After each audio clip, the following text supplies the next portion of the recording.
Prime Minister Narendra Modi has welcomed the agreement between Israel and the Palestinian terror group Hamas for the release of 50 hostages held in Gaza and temporary pause in fighting.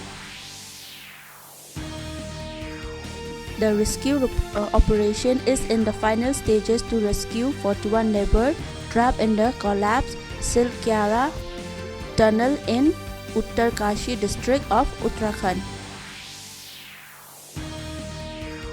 Campaigning for Rajasthan Assembly election will end this evening, state to go to polls on Saturday.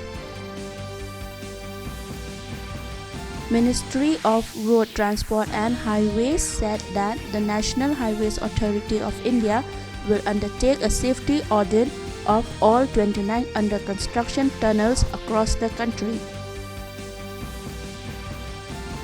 Youth Affairs and Sport Minister Anurag Singh Thakur has announced that the first edition of the Khelo India Para Games will be held from 10 to 17 December in New Delhi.